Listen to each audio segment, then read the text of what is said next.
Voilà, monsieur Kylian, voilà ce que c'est un joueur décisif, que ce soit avec son club ou avec sa sélection. Le mec est exceptionnel. Honnêtement, il m'a fait lever de ma chaise. Il m'a fait lever de mon fauteuil, de mon canapé, de mon sofa, de mon lit. Jude, qu'est-ce que tu nous as fait? Jude, qu'est-ce que tu nous as sorti, frère? Qu'est-ce que tu nous as fait? T'étais aux portes de l'élimination. Harry Kane à la dernière minute qui arrache la prolongation pour l'Angleterre et Jude Bellingham. Jude, mais là t'as gagné 10 points pour le Ballon d'Or là. Là c'est exceptionnel. Là le but qu'a marqué Jude Bellingham pour l'Angleterre face à l'Euro. Vinicius premier, mais c'est plus le style à Vini de mettre des buts comme ça qu'à Jude Bellingham. Et là maintenant on va parler français. Jude Bellingham c'était un milieu défensif à Dortmund. Il marquait très peu. Il arrive au Real à 19 ans pour 105 millions d'euros. Le mec, on le met toute l'année à un poste qui n'est pas le sien. Le mec joue attaquant. Il finit meilleur buteur du Real Madrid. Il est passé de 1 but la saison 2022-2023 à 26 ou 27 buts avec le Real. Là, il met but sur but avec l'Angleterre. C'est totalement exceptionnel, c'est totalement incroyable. Alors là, ça va se jouer vraiment entre Vini et Jude. Là, c'est sûr et certain. À moins que l'Angleterre ne gagne pas l'Euro et que le Brésil ne gagne pas la Copa. Et à moins que Mbappé te fasse 4 matchs de folie ou que Toni Kroos te fasse des dingueries avec l'Allemagne, ça risque de se jouer entre Bellingham et Vinicius. Mais là, ce qu'a fait Bellingham, c'est totalement incroyable. Là, il sort du lot complètement. Le but qu'il a mis, il est totalement exceptionnel. Je n'avais plus foi en rien. Vous voyez ce qui se passe dans le pays à l'heure actuelle. C'est la crise, c'est l'inquiétude, c'est la peur. En plus, la vie n'est pas facile à côté. Et là, tu vois ce but de Jude Bellingham qui te fait redonner espoir à la vie, quoi. Mais quel but! Quel but de Jude! Franchement, Jude, tu m'as sorti un truc de malade mental. Tu vois Harry Kane numéro 9, le mec qui marque. Tu vois Jude qui te sort ce retourné acrobatique exceptionnel. Franchement. Oh. Et j'avais dit que ça allait pas être facile. Tout le monde voyait l'Angleterre. Les pseudo-spécialistes qui ne comprennent strictement rien au football te disaient que l'Angleterre allait gagner 4 ou 5-0 contre la Slovaquie. Eh ben ça n'a pas été le cas et la Slovaquie était à 2 doigts de se qualifier pour les quarts de finale, vous vous rendez compte? À 2 doigts. 2 doigts. Et en plus de ça, c'est pas une équipe de Slovaquie exceptionnelle, hein. En plus de ça, c'est ça le pire. Je sais même pas comment ils ont fait pour mener 1-0. Bref, là, l'Angleterre, franchement, on sent quelque chose qui peut se passer. C'est-à-dire que cette équipe joue très mal depuis le début de l'Euro. Un petit peu comme toute l'équipe. Là, on va pas se mentir. L'Angleterre se qualifie réellement dans une douleur incroyable. Face quand même à une valeureuse équipe slovaque. Mais là, tu vois que les individualités ont fait la différence. Que ce soit Harry Kane à la 91e ou Jude Bellingham pendant les prolongations.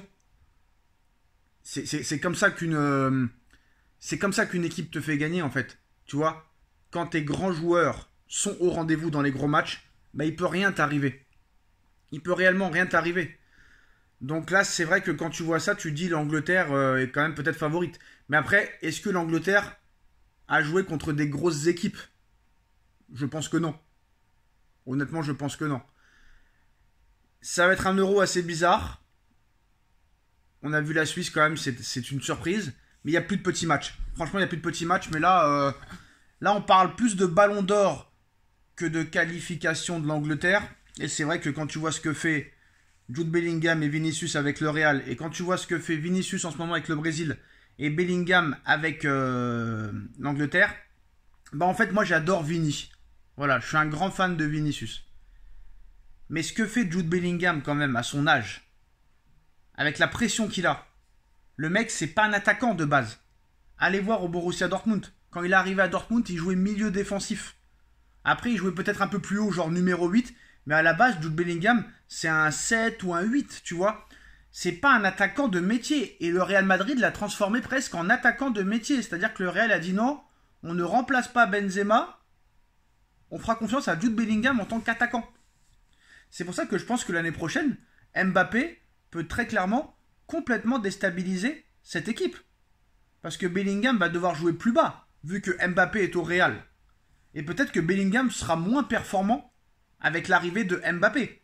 Donc Don Carlo Ancelotti risque d'avoir des maux de tête pendant cette pré-saison. Je pense que Mbappé peut niquer ce groupe du Real Madrid, qui était très bien comme ça, surtout avec l'arrivée d'Hendrick.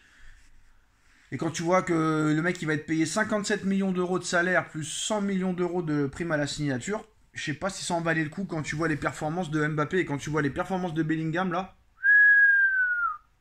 Donc là vraiment ça va être l'un des ballons d'or les plus serrés de l'histoire. Voilà, honnêtement, hein, ça va être très très très très chaud. Impatient de voir ça. Mais en tout cas l'Angleterre se qualifie pour les quarts de finale de l'Euro. Malgré les critiques sur l'équipe d'Angleterre, malgré les critiques sur Southgate, sur Harry Kane, etc., bah, l'Angleterre répond présent, à l'inverse de l'Italie. Donc voilà, ils ont fait le métier quoi qu'il en soit. Maintenant, on sait très bien que c'est plus le beau jeu qui est récompensé, mais c'est le physique, les joueurs sont devenus des athlètes, il n'y a plus réellement de génie comme Zizou, comme Messi, comme Ronaldo, comme Neymar, comme Ronaldinho à leur époque.